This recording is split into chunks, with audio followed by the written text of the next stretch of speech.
Yes, Russell.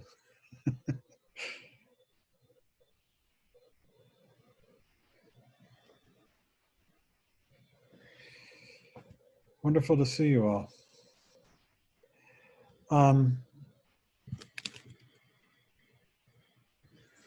We're going through a little bit of a new regimen here. Anybody wants to speak, unmute yourself. The morning meditation was pretty heavily Zoom bombed a couple of days ago. And it was very sort of jarring, shocking, and interesting in that way. It was both sexual and racial slurs, some very nasty racial stuff. And the funny thing is that, so eventually we had to just shut down the meeting. I was trying all these things that Zoom recommends and they didn't work.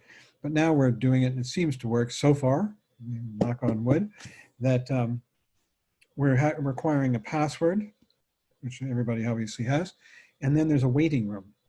And I recognize you and let you in, and I'm hoping to get some help from somebody else in this group as well to admit people from the waiting room. One interesting thing that happened in this Zoom bomb, you might notice I'm recording this event. This goes up on YouTube, or the talk and your participation. I'm just letting you know. This is what we've been doing ever since we started New York Buddha Dharma, recording the talks and putting them up on YouTube. Oftentimes I forget to press the record button. So what I've done is I've set it up in Zoom so that it automatically starts recording, whether I want it to or not. Then if it's recording something like morning meditation, at the end it tells me that it's done that and I just delete it, put it in the trash. No harm. When they bombed us, I forgot, and I went and I did what I usually do, and it was morning meditation. I put it in the trash. And then one of the members who seems to be connected with the media called me up, and she wants to go after these people. I mean, a lot of it was very racial, really bad. And she has some friends in the media, and she wanted to go after him. And I suddenly realized that while I had put those recordings of the Zoom bombers in the trash, I hadn't emptied the trash. So I've got these recordings, and I just filed a report with the FBI, and she's looking into what she can do with media people. I mean, there are questions of liability and all that. I don't know what legalities, but we actually have recordings of this outrageous event. It's really funny. I'm sort of delighted, actually, that we've got this evidence. And we'll let you know what happens. But so we're taking precautions. We'll see if this works. Now, if in fact we were to get Zoom bombed, even despite all of this, what I would do is shut down the meeting altogether immediately, and then send you a new link and a new password within about, I think it'll take me about 10 minutes to get it out to everyone. And then we'll have a new room and new link, new password, and we ought to be okay. If I don't have your email and you want me to have it so I can do that kind of thing, or you're not getting the readings, put your email in chat. Down somewhere on your screen, you'll see chat. And you can send me an email. It can be private to me. You can make it to the whole group.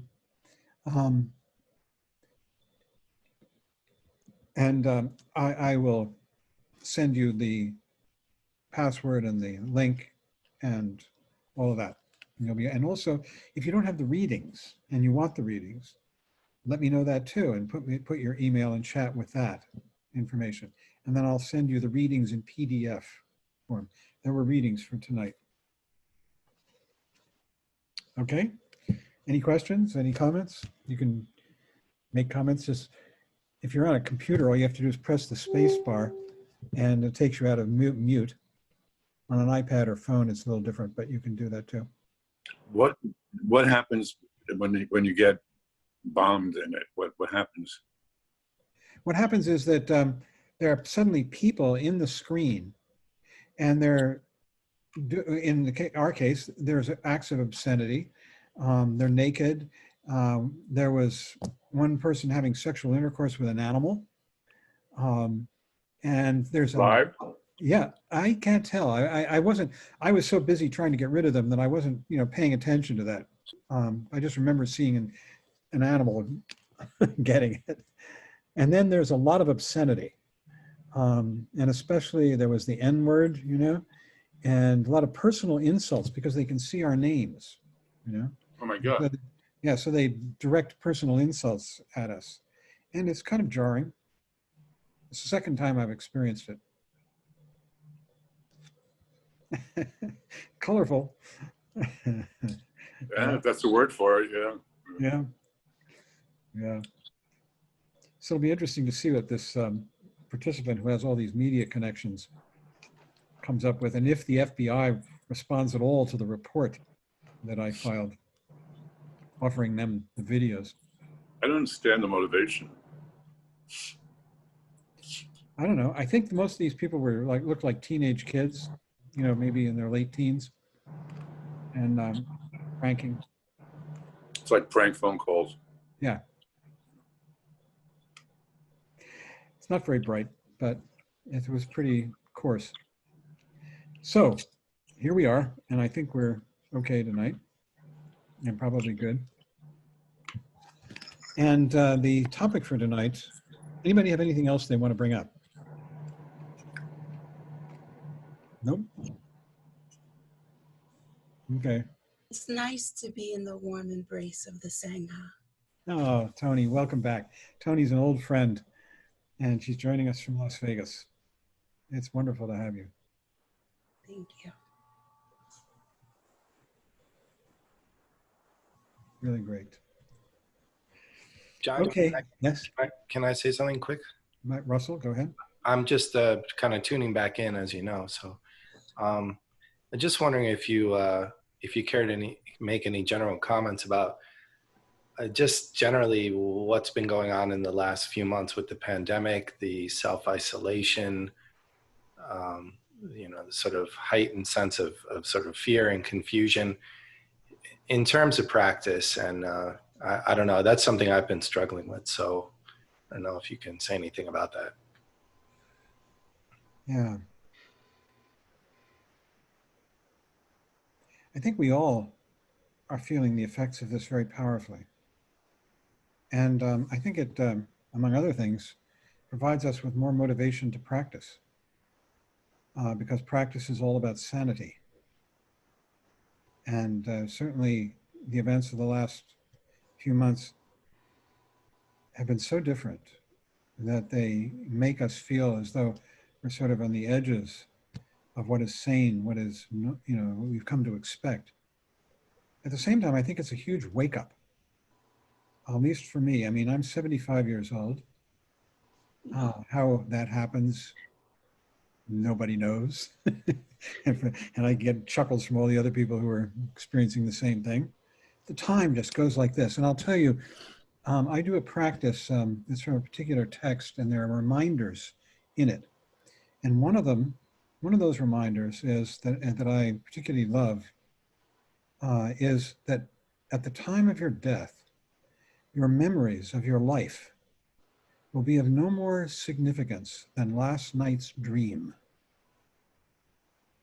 There's something to think about. And in fact, you could say that at the time of your death, but even now, really, except that we give them a lot more credence now. And the reason I think about this is that we're in kind of a limbo now, aren't we? I mean, I think everybody experiences it, that you lose track of what day it is because we're isolated, a lot of us, and we're not going through the routines of the week that we used to go through. It's very different. We don't have the reminders as much, and we lose track of what day of the week it is. It feels very much, Russell just asked, is this what a preview of the Bardo? I think it kind of is. That we have all these unusual occurrences, like these pranksters, these Zoom bombers, which is pretty tame, actually. It's shocking, but they're not hurting anyone physically, mentally, perhaps. It's an assault.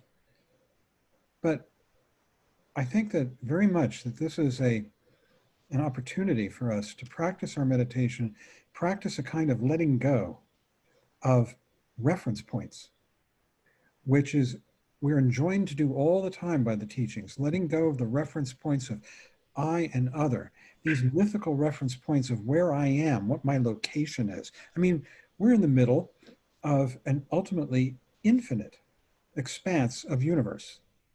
And yet we think about going from point A to point B. We are in the middle of an ultimately infinite expanse of time. And yet we worry about our time and our schedules. I feel that the pandemic, at least for me and for many, I think, has begun to sort of erode those reference points and put us in the middle of what's often called in the teaching centerless space. And for a long time, Trungpa Rinpoche, there was a thing going around on people's emails, a quote from Trungpa Rinpoche. And they, you know how you put a tagline on the end of your email? And the tagline was, the bad news is we're falling through centerless space. The good news is there is no ground.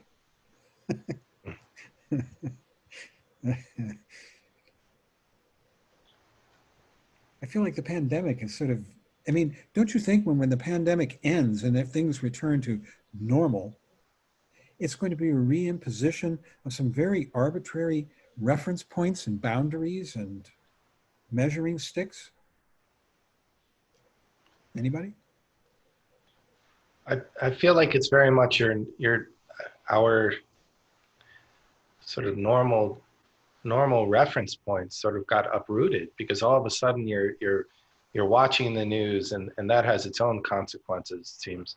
You're kind of glued to the news trying to figure out what's going on, and you don't know if they're hyping it or they're not telling you enough. And then you're not going to work, you're not able to go out, you're not able to share space, mental space, emotional space with other people, which I find very grounding and a way to kind of get out of my own head, so to speak, just by talking with other people, hopefully, ideally practitioners. And all of a sudden you feel like you're locked up in this Pandora's box of never-ending media and speculation, what's going to happen. And then of course, everyone's afraid, God forbid, that they actually get this thing. And I've known people who got it and got better, and I've known a couple of people who've lost their parents.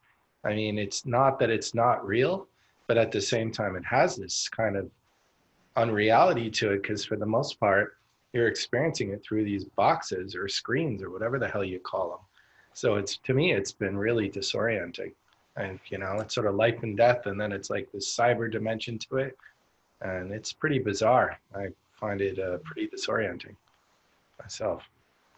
It's highlighting our reality, which has been bizarre and disorienting us all along. Yes. But why not admit it, be open about it? Yeah. Yeah. It reminds me of a quote from Shakespeare. A couple of themes you went through, the idea of the location, the idea of what do you do with aloneness. And I've been experiencing sort of a survival version of creativity. I've seemed to be pouring a lot of poetry out and a lot of creative output, almost as if it's from some anxiety. But it reminds me of Shakespeare. This is the quote from A Midsummer Night's Dream. And as imagination bodies forth the forms of things unknown, the poet's pen turns them into shapes and gives to airy nothing a local habitation and a name. Wow. It just tells me a lot about, what's happening with our sort of the imposition of our solo retreats that we're all doing, and the role of imagination in our existence, and probably the Bardo too. Mm. Yeah. I've been thinking about the Bardo. Russell brought it up. The bardo is the interval. Bardo literally means interval. And when people usually use that word, they're talking about the interval between death and rebirth, which is a place where you don't have a body and there is no physicality. It's all mental. And it's very, very changeable because like dream states, they can change in a second, instant. And it feels very like that now, doesn't it? We're sort of in Yes. this mental place, Mhm. space, fewer reference points. Imagination. Yeah. At the same time, I feel personally, and I think many do, that the whole value of Sangha that we've experienced, ironically, cyber, Yeah. Zoom and other places, has been greatly intensified. The feeling in groups is much more heartfelt and open, I think. Yeah. It's as though we're being sort of stripped of a veneer that we carry around in our normal face-to-face encounters. Right. Unencumbered. Yeah. This is all the topic for tonight, the reading. It really is. It's basically about, the topic tonight was pretty much about egolessness, and which is the core, the heart of the Buddhist path. I mean, all of these universes that we inhabit, figuratively and literally, are temporary things, creations, like the Shakespeare quote. What's the other one? The famous one from was it The Tempest you quoted, Graham? No, it's Midsummer Night's Dream. I'm thinking about the end of The Tempest. We are the stuff that dreams are made of. Right. Right. And it's very much like that. I mean, the whole idea of egolessness, which is the core idea of all of Buddhism. It's probably the most important single thing that the Buddha had to teach. That what we call a self and everything that constellates around it and is part of the self, the self, I, other matrix, is imagination. It's imaginary. It doesn't exist. Like the Matrix. Huh? Like the Matrix. Maybe like the Matrix. That's what the Matrix is about. We imagine that we all have a real being to us that goes on through time, that is unitary. It's me, me, me, me, and it's also, it has some independence. I can do what I want. I don't have to do what anybody else wants, if I don't want to. And it has these three qualities of enduring through time, me, being independent, and one thing. I am one thing, I, and you are one thing. And we project out and we say, well, you are independent too, and you are progressing through time as well. This is the doctrine of in the Sanskrit, they call this the doctrine of own being, O-W-N, being, that we think that things have their own being, that they actually are unitary, that they exist through time, and that they're independent. And what the teachings are saying is, it's not true. It's just a fiction. It's an idea that has no grounding in reality. That in reality, you turn your head and the world is different. Now I'm looking at this lamp. Now I'm looking over there at some boxes. Now I'm looking at all of you. Now we're hearing this voice. Now you're feeling your bottom on the cushion now that I mention it. It's a constantly shifting presentation. And I think that our isolation is bringing it home to us a lot more. Our isolation during this pandemic. It's stripping away the routines and the conventions that we have been living by, of I and other, my job, my lovers, my work, my commute, the food, then preparing dinner, all the thing, my family, my children, my parents, all this, my, these reference points. have been dissolved a bit. And I think we're all feeling a little bit groundless, especially the more we've been isolated. Anybody want to amplify or contradict or Trip? I would agree.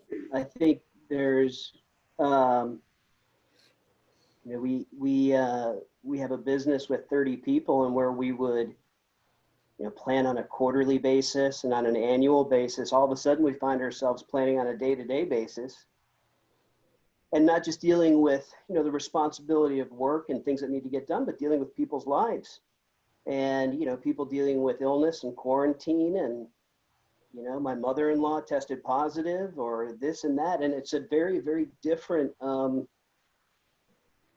know, obviously, seismic shift in viewpoint of the world. And when I was listening before, I go between utter terror and fear, and then seeing this, I also see some silver lining in the golden opportunity of being freed from what you were talking about. You know, I used to have to travel all the time. Well, now I don't have to. And there's an immense amount of rest and opportunity in that. And then the last thing I would say is, you know, as groundless as it is, it's also, I think Graham said it, imagination, but, you know, reinvent, rebuild. And I see some positive elements to the groundlessness, along with all of the insecurity that comes with it. Maybe we should talk a bit about what Buddhism says about this. This is the core problem from, yes, Tim.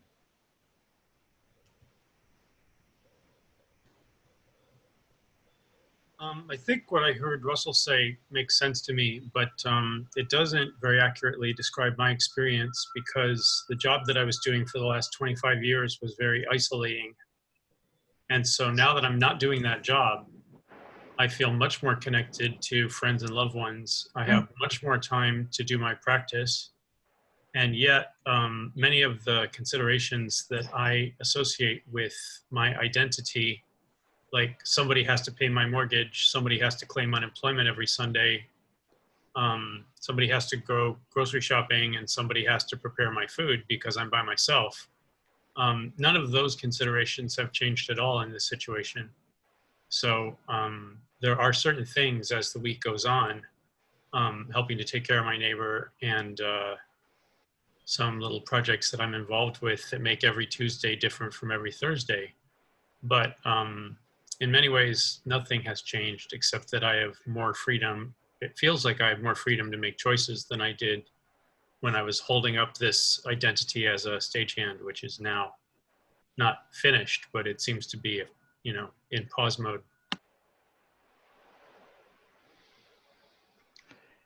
Yeah.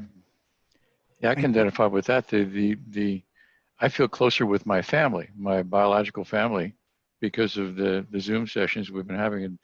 And one of my cousin's daughter, now in her 30s, you know, she has an interesting story, but that's just secondary. Is that she's offering the family a yoga session once a week. Family yoga session. And I've gotten to know, I mean, we have one person up in Vancouver, we have somebody out in Pittsburgh, up in Ithaca, all over, you know, up in Amherst. Anyway, we get together physically maybe once every 2 or 3 years. And now we get together once a week for yoga, and then socializing and getting caught up afterwards. It's great. So anyway, I feel like I know my family. I'm closer to my family now than I was probably ever, except way back, you know, childhood, I guess. Yeah. So it's a contrast. And then on the other hand, we just went shopping today, and there's a sense of Armageddon, you know, preparing for Armageddon, like buying a bunch of black bean, you know, 25 pounds of black beans just in case, and all of that, you know, It's so you got kind of a bifurcation of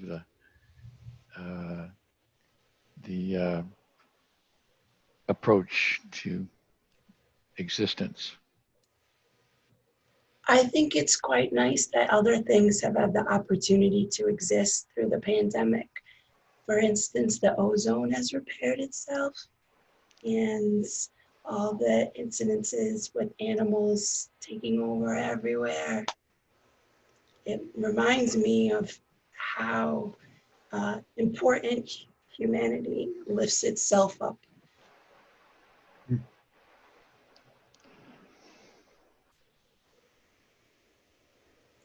Well, Mhm. let's talk about the reading a little bit, because I think it bears. The basic idea of ego and egolessness. Ego is defined as the constant effort to maintain oneself in relationship to something else. So I is constantly looking for a reference point outside, something to, if that's there, then I'm here. Even fear has the function of proving that I'm still here. I'm here afraid, of that. And so this relationship of I and other is what it constitutes ego. It's a constant recreation of the relationship. That's there, therefore I am here. But it's a statement and it ends. And when it ends, we're right here in space. Now, the thing is that in our normal lives, we're making these statements so fast that we don't see them end. They do, but we're constantly just jumping into the next thing right away. And we get this effect of it's like a movie. With a movie, it's all fictional, it's frames, but they go by so fast that they give the appearance of continuity and of things actually existing. That's what ego does. It's constantly saying, I'm there, I'm here, and that's there, therefore I'm here. And back and forth. And what kind of a relationship do I have? I have an aggressive relationship with that. I have a passionate relationship with that. I have an indifferent relationship with that. Whatever it might be, I'm jealous of it. I'm proud about it.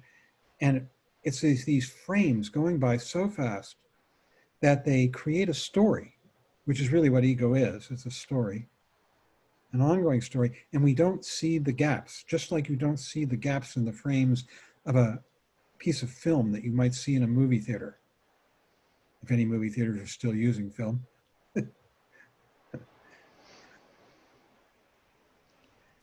So eventually, though, there are gaps, and they can be very disconcerting, like this one. And we're experiencing gaps, I think, much more frequently and more profoundly in the pandemic than perhaps we were at other times in our lives.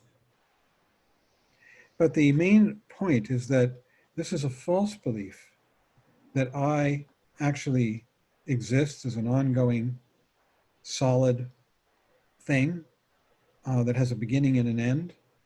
What I really is, this is what the Buddhist teachings are teaching us, is a story.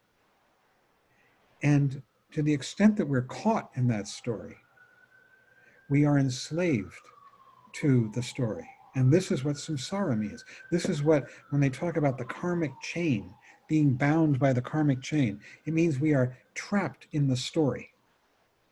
We are constantly sort of living out the compulsions, the hopes and the fears of this drama that we call I.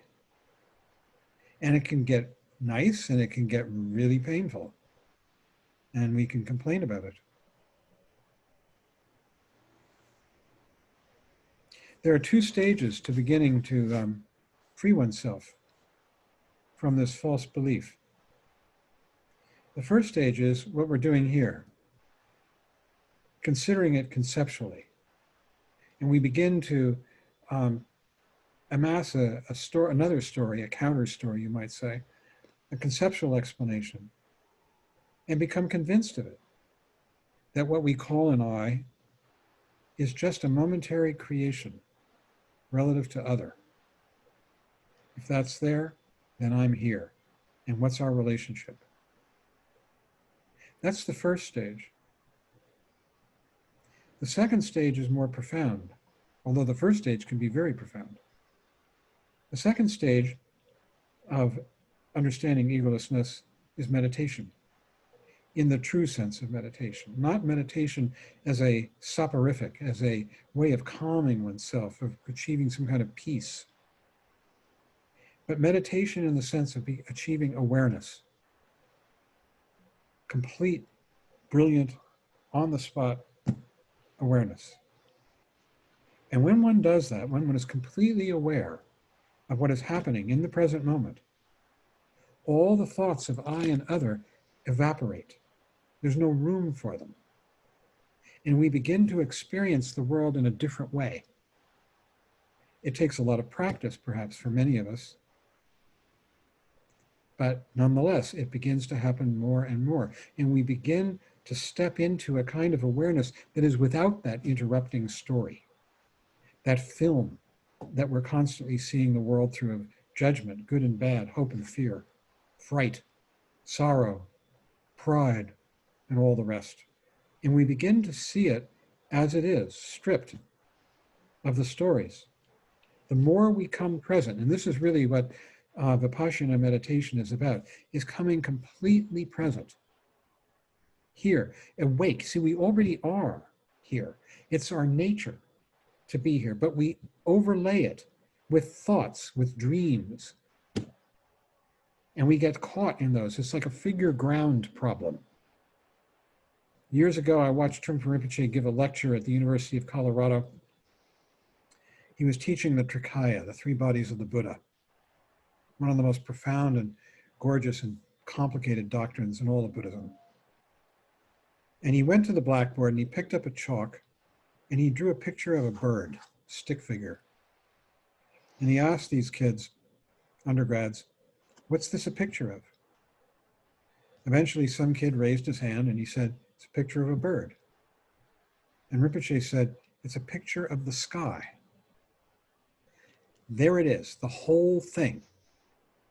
We constantly focus on the figure and ignore the ground. And when we focus on the figure and we say, there's the bird, then I am here. That's there, I'm here. And we're ignoring the background. When in fact, what a bird is just like this gesture. It's constantly appearing and disappearing in the field of our awareness. These words, all phenomena in the present moment, are a constant appearing and disappearing in the ground. And the ground is a huge term in Buddhism.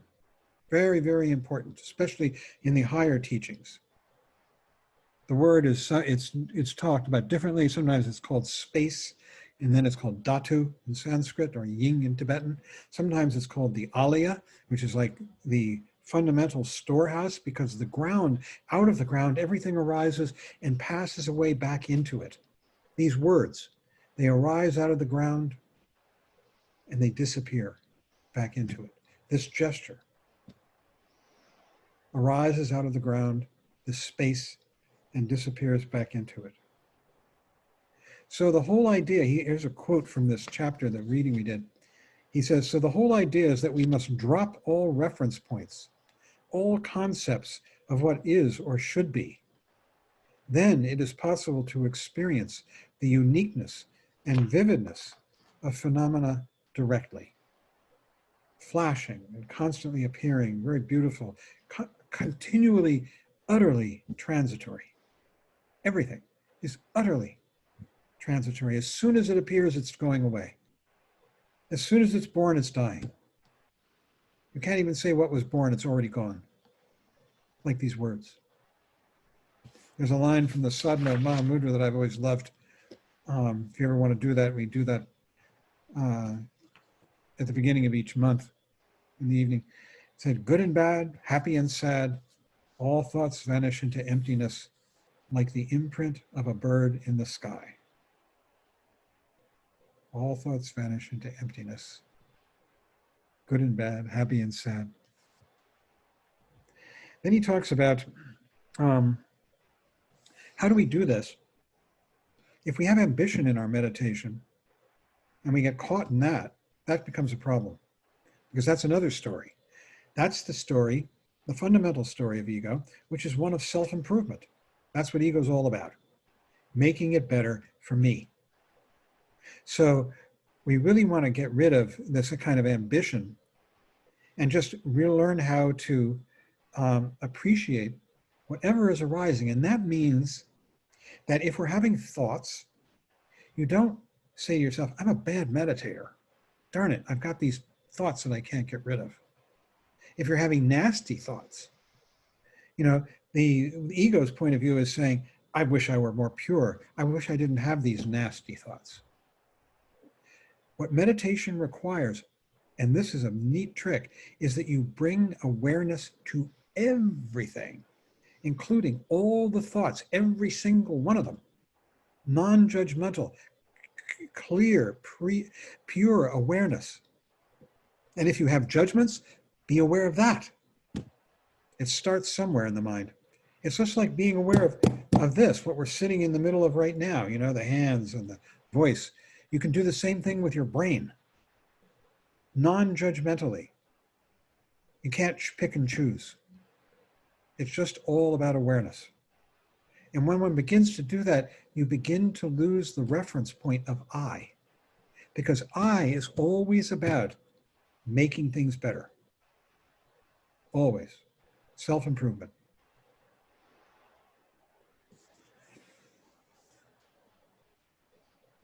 He says, now he's talking about discipline, which is what this is discussing.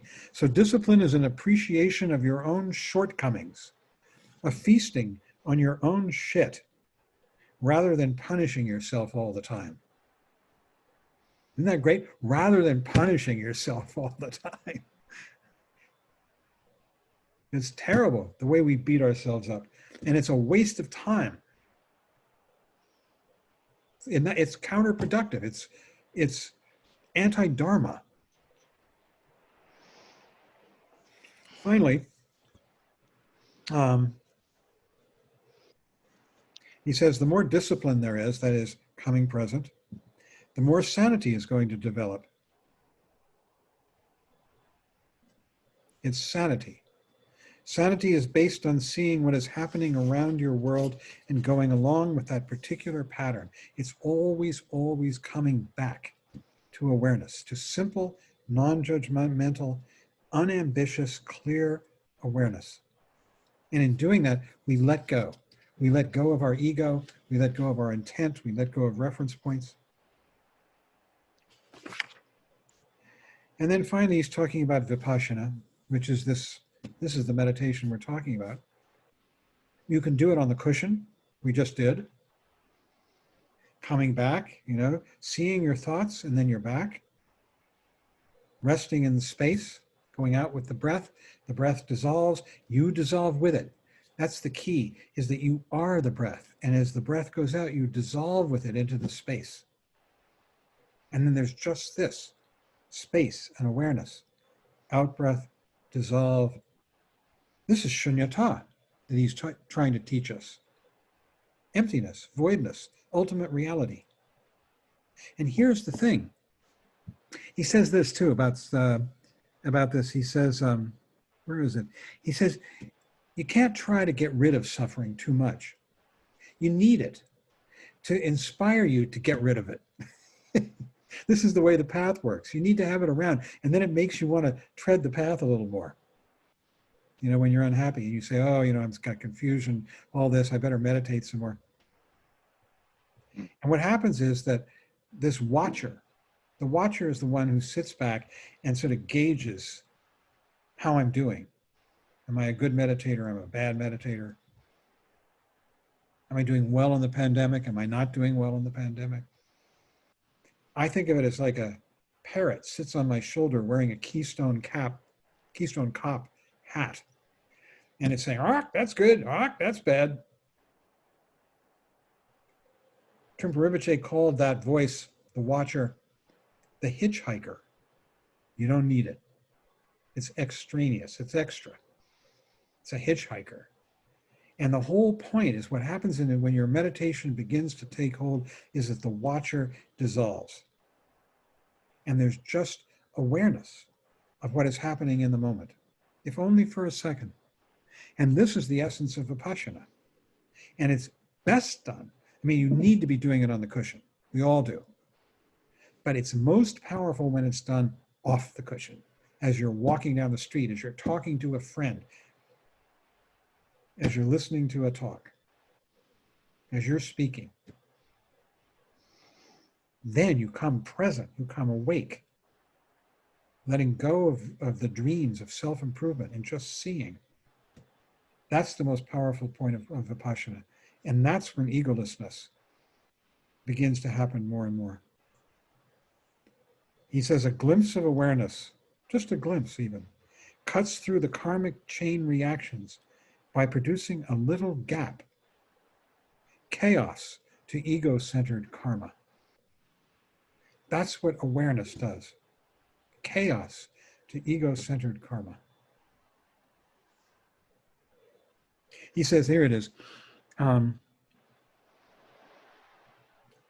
So the basic logic is that awareness practice is the way we can stop or transmute samsara, suffering. But one can't stop samsara immediately because samsara is at the same time the inspiration for freedom. So there is no particular regret about samsara. So you don't even regret that, your confusion. That's another samsara. It's endless. Awareness is not hope or evangelical, but real. It's real. It's our nature. It's fundamentally who we are. It's expressed in the doctrine of Buddha nature, that we are all fundamentally Buddha, awake, fundamentally. We just cover it over with self-doubt, which is the ultimate evil in Buddhism. Self-doubt. So the pandemic is really interesting, isn't it? It's sort of heightening all this, I think. Heightening our neurosis, our sanity, our insanity, our unhappiness, our happiness. Egolessness, key doctrine. Egolessness of I, egolessness of other. Coming into this world, this dynamic world of no figure in ground. It's just a constant shifting of everything arising and passing away. The six knowables, they call them appearances, arising and passing away in space. And, you know, when they talk about ignorance, remember, you know, ignorance is the fundamental flaw that makes us not Buddhas. We possess this thing. The word for ignorance in Sanskrit is avidya. Same thing in Tibetan, it's ma rikpa. And they both mean the same thing, not seeing. It's translated into English as ignorance. Not seeing what? Not seeing the ground. We're constantly focused on the figure. And so we're in this I-other relationship. If that figure is there, you know, if Charles is there, I'm here watching him. And everything else fades into relative unimportance. That's the ignorance. We're ignoring the ground. When in fact, everything is just a constant display arising and passing away in the instant. In the instant. There's a guy, what's his name? He wrote the book Crooked Cucumber about Suzuki Roshi. He's a friend of Val's who's not here tonight. David Chadwick. And in the introduction to Crooked Cucumber, David describes sitting with Suzuki Roshi and asking Roshi if he could sum up the essence of Buddhism in just a few words, and figuring that he was asking him something silly and that Roshi wouldn't answer. Roshi replied, everything changes, which is really at the bottom of the core of egolessness, because ego feels like it's not changing. I'm here because I'm here, because I'm here, and you're there because you're there, because you're there. When in fact, in the moment, which is the only time we ever really have, it's like being in the middle of a four-dimensional movie. at least 4 dimensions. So that's enough from me. And we could have a discussion. I want to say, no, I got one more thing to say. The discovery of egolessness begins to come the more you practice and study. And it brings along with it happiness. This is a promise. It's a little bad to make the promise, but it's true. It's in the teachings. And the happiness comes because ego, the sense of I, is such a sack of woe. We are constantly trying to maintain I according to some set of ideas that we've acquired over time. And it's so painful. And to begin to become free of that, wow, that's the entrance into the Mahayana, the first bhumi, the beginning of the discovery of shunyata, emptiness. And guess what the name of it is? Great joy. That's the first bhumi. It's called pramudita, meaning intense joy. Why? Because one is actually beginning to get rid of the suffering of ego. It was a mistake, an error, a screw up that we got suckered into, fell into, caught in. That's it.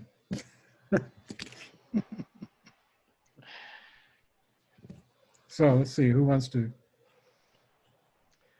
The thing I get a kick out of is used to go into a bookstore and they'd have a whole section dedicated to a thing called personal growth. Yeah.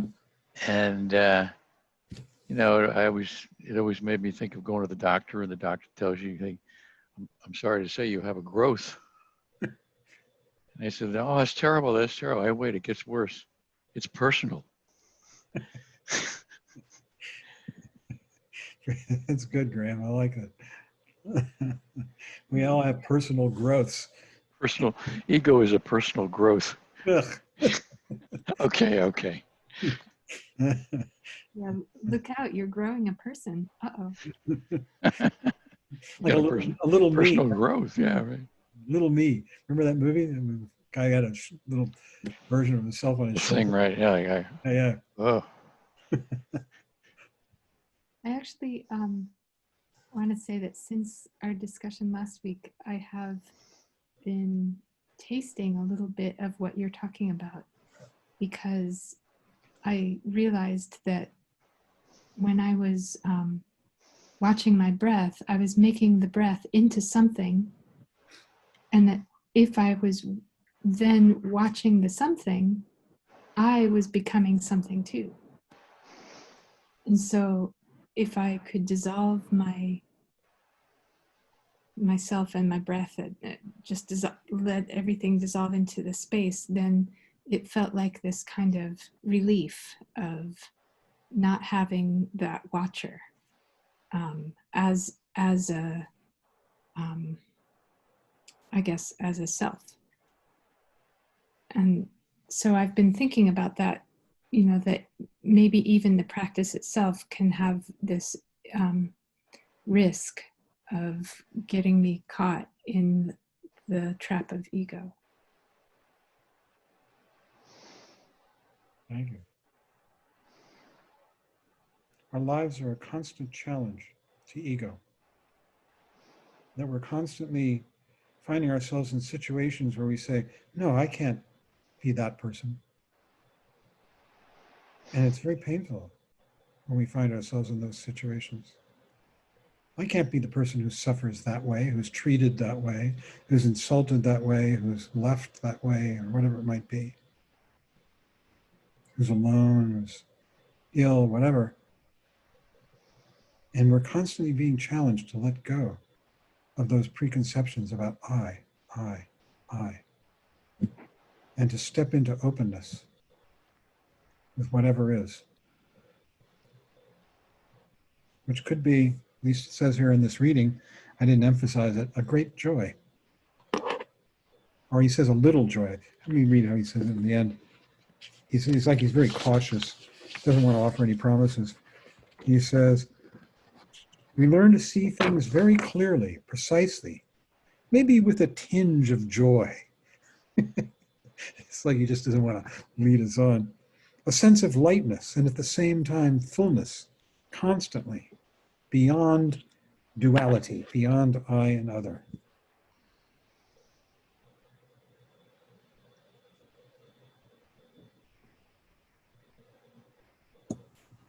I hear you saying that we need the suffering for the practice. We need the practice for the suffering. It's this cycle. So I guess when we don't need the practice, we're not suffering anymore. I think when we don't need the practice, we've become the practice. Mm. We've let go of the self-doubt and we become what we are at our core, which is cosmic, Mm. without personal identifying limits. I always felt about Trungpa Rinpoche that, certainly he was there, he was a very vivid person, and yet there was so little I in there. He was just always interested in whoever or whatever happened to be in front of him. Immense curiosity and delight in communicating with whatever appeared in his orbit. And at the time, I didn't think that much of it, but looking back and after all this study, I begin to recognize it more.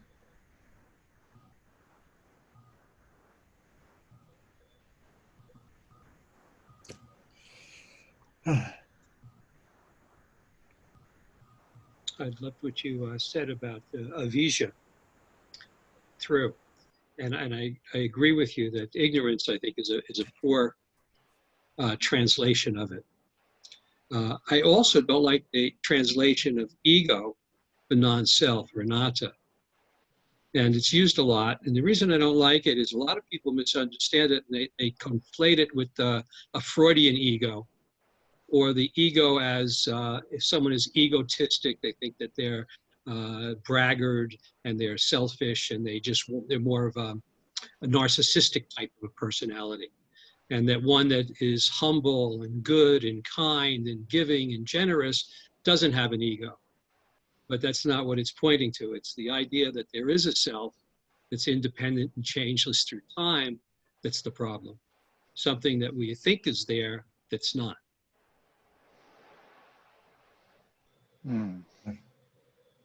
It's what you said is I couldn't agree with you more. I'm just saying that, it's those English words that sometimes have triggers. Sometimes we go through these painful situations in our lives, and they have to do with other people. And we blame other people. And we say, these people are bad people.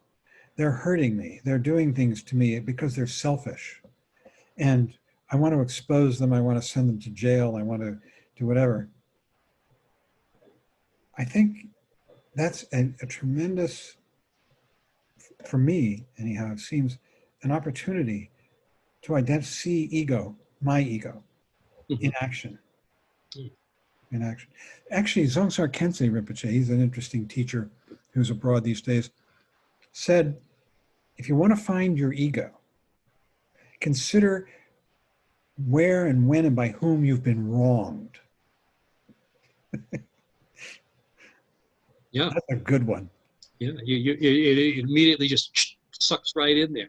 I think the other thing is if you notice how aversion or clinging also creates this sense of ego immediately, where you have the I don't want and I want it.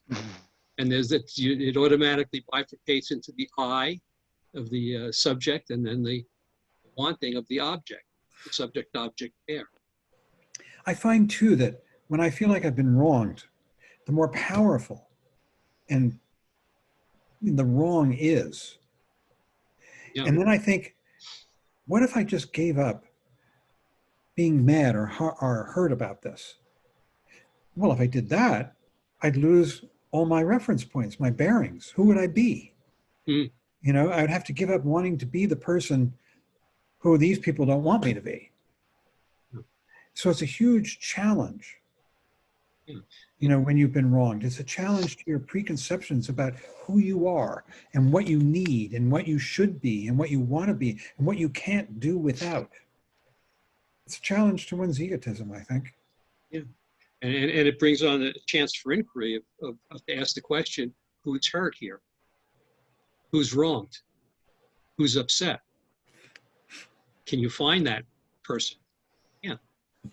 You can feel it. You can believe in it. You can taste it, but you can't find it because it doesn't exist. I think we're being enjoined to float in centerless space. Hmm. And that's a scary prospect. to Or me. it sounds like a lot of fun. That It too. sounds like scuba diving in a way, or skydiving. It's a lot of fun. As long as you know there's no ground there, right? Sorry. I'm a little confused about the where these ideas meet, because you could talk about like what you're saying, and then on the other hand, you're calling the FBI to punish these people that, you know, came in on meditation. So, and I appreciate also, Cliff, what you said about egotism, just the English word, because I personally struggle with that. Like with the teachings, it confuses me. And just like how to take this Eurocentric life that we're living, and to somehow mesh these philosophies together. I don't get Reminds me of an old Rolling Stones album called "Sympathy for the Devil," that. Yeah. and you know, ego. You could build it up as this gargoyle, you know, with a lot of arms and make an image out of, you know, but really, it's to me, I can only have sympathy for it, and if this part of myself called the ego, if I look at it as a natural expression of a human desire for continuity, contiguity, and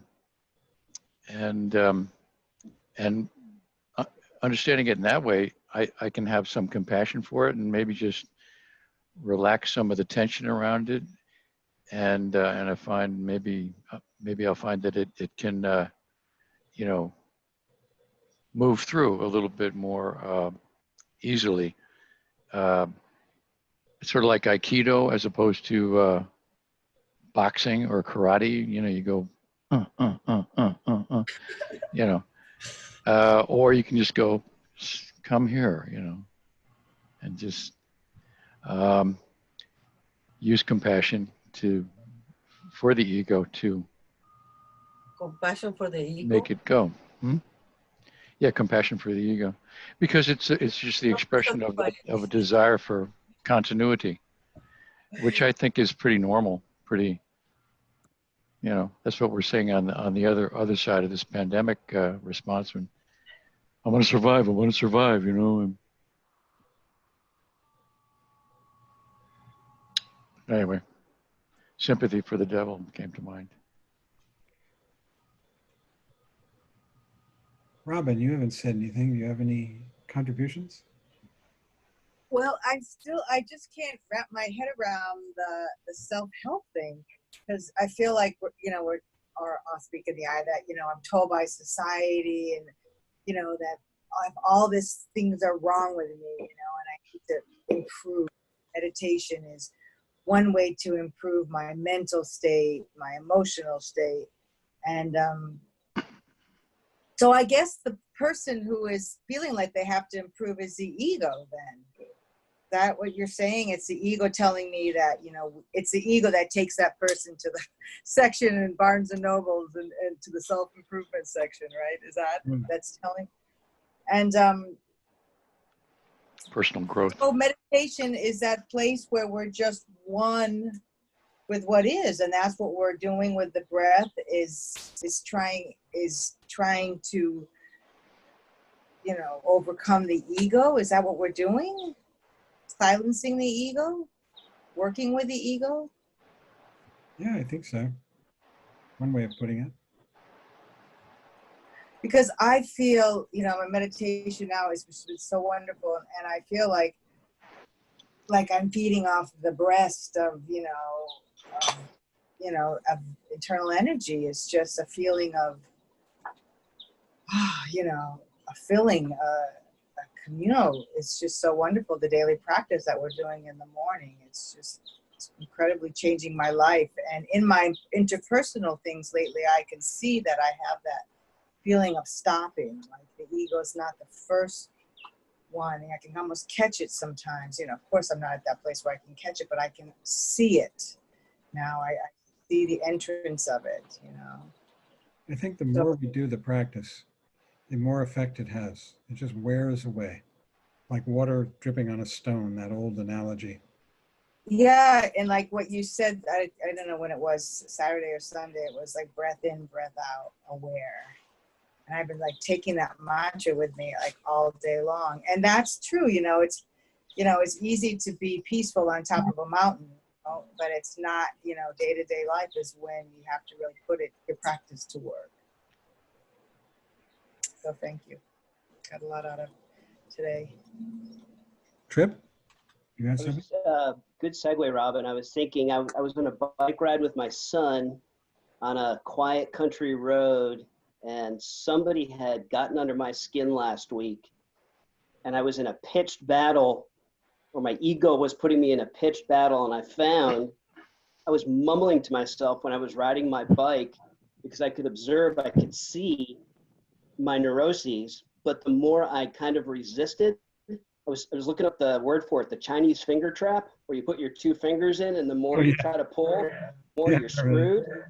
And so I was muttering like the whole way back, and I realized that just at one point that how much time ego likes to use up, and how much ego loves to rob you of being in a beautiful environment. And I got home and I sat down, and like the first 2 or 3 sittings were just bouncing all over the place. But I have to admit that just kind of getting my butt in the cushion actually provided a little bit of calming the mind.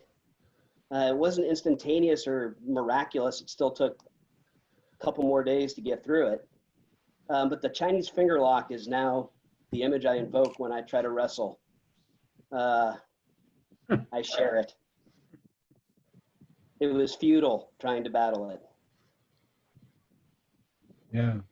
Didn't we all have those when we were kids? Yeah. How about, who haven't we heard from? Teresa? Marie? I'm good. I just want to say thanks for being here. I didn't know the password, so I was like, there goes my Zen out the window. I was like, what the hell? How can I have Come on, John, where's the password? And I'm like looking in the emails. I'm like, I don't see any password.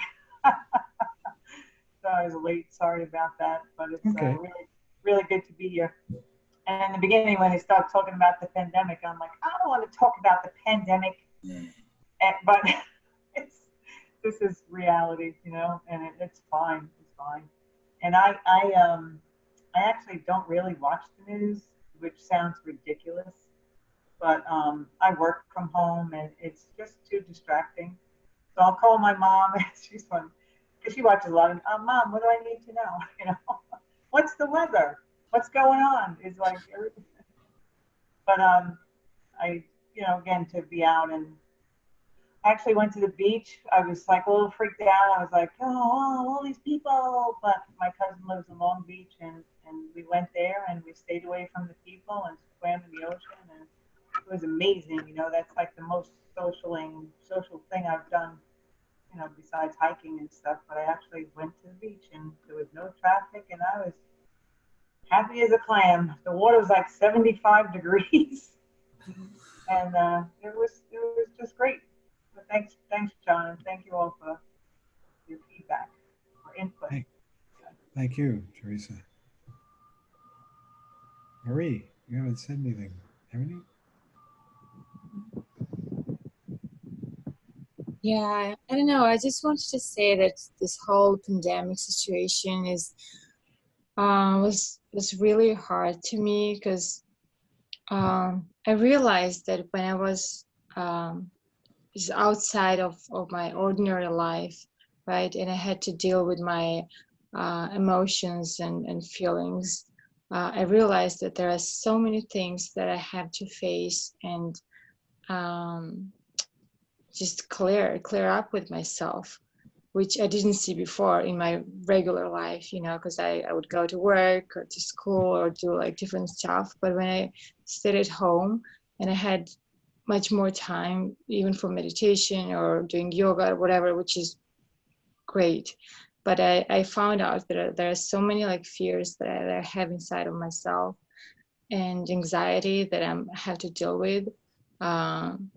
That I didn't see before. So it's definitely an interesting journey and experience for me, and I think that this will serve well to me to, I don't know, just learn or deal with this whole situation and learn how to deal with all this stuff, I guess.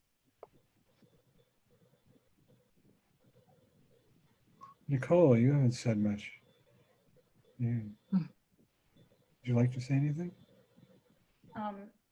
Well, this is my first time here, so Mhm. this has been very helpful. And like everyone else, the pandemic's been challenging to say the least.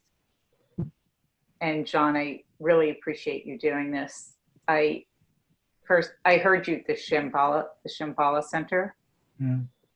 and I really connected with you then. So it's great to connect with you virtually now.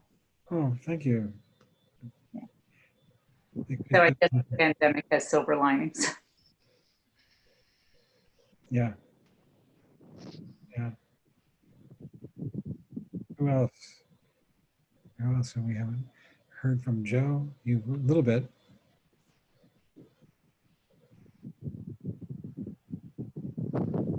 Listening mode right now. Okay. Well, it's wonderful to see you all. It really is. And all I can say is practice.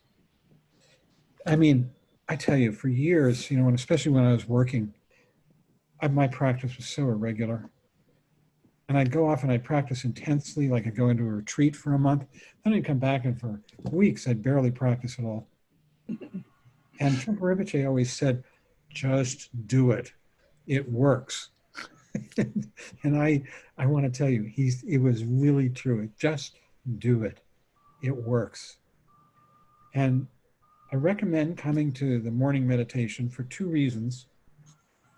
I also recommend practicing alone. That's very, very good. It's very challenging. It's very without excuses. But the morning meditation, the group meditation, has the virtue of, one, you've got this group of people and you become friends because we talk before and after, and it's supportive.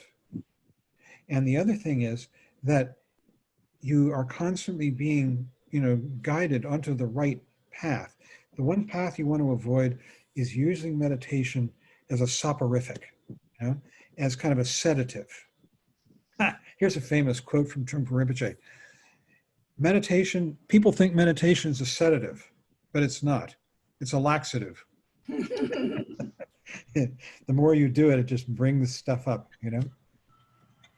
And it's all really about awareness, relaxing into awareness. So I recommend it. The more you can do it. Yeah. And it's great to practice with you. So maybe we should end until next week. And if you want the readings, one person put their email in chat. And if there's anybody else who wants the readings, and there was something else that you might need. Did Cheryl ever make it in? Cheryl Katz, no, she did for a second, didn't she? Oh, well, I'll call her. If you want the readings, put your email in the chat and I'll send them to you. And let's close with the dedication of merit. John, what page are we on the readings for next week? We're or on chapter? We're on chapter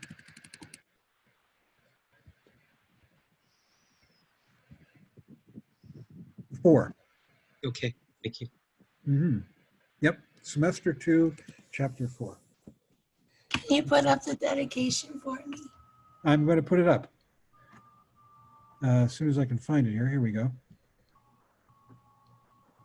And mute yourself because otherwise we get cacophony. It's just because Zoom, everybody comes in at different times. It would be much nicer if we could chat together.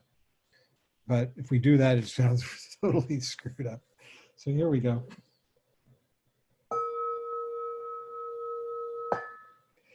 By this merit, may all obtain omniscience. May it defeat the enemy wrongdoing. From the stormy waves of birth, old age, sickness, and death. From the ocean of samsara, may I free all beings. By the confidence of the golden sun of the great east, may the lotus garden of the Rigdon's wisdom bloom. May the dark ignorance of sentient beings be dispelled. May all beings enjoy profound, brilliant glory.